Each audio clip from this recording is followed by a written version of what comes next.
पुऱ्या म्हटलं की तेलकट होतात आणि मैद्यापासून जास्त करून आपण पुऱ्या बनवतो. पण थंड झाल्यानंतर या पुऱ्या या पद्धतीने टम्म फुगलेल्या राहत नाहीत. तर आज आपण गव्हाच्या पिठापासून थंड झाल्यानंतर तासभर या पद्धतीने फुगलेल्या राहणाऱ्या पुऱ्या बनवणार आहोत.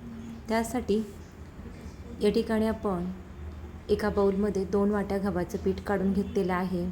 2 चमचे बारीक रवा, चवीप्रमाणे मीठ आणि 1 चमचाभर पिठी साखर घालणार आहोत.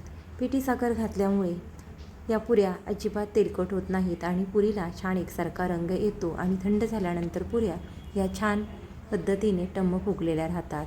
2 चमचे याच्यामध्ये तेल घातलेलं आहे. थोडं थोडं पाणी घालून छान असं घट्टसर पीठ मळून घ्यायचं आहे. पीठ मळल्यानंतर पिठाला 10 मिनटं आपण रेस्टिंगसाठी ठेवणार आहोत.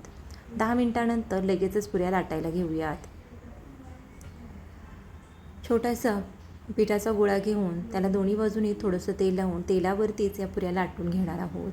पिठावरती जर आपण पुऱ्या लाटल्या तर तळताना तेल खूप जास्त खराब होतं. पुरी लाटताना हलक्या हाताने छान एकसारखी पातळ लाटून घेतलेले आहे.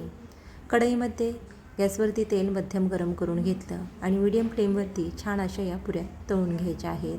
पुरी तळताना खूप जास्त वेळा ती पलटायची नाही, ती तेलकट होते. तर या पद्धतीने हलक्या तांबूस रंगावरती या पुऱ्या आपण तळून घेतलेल्या आहेत.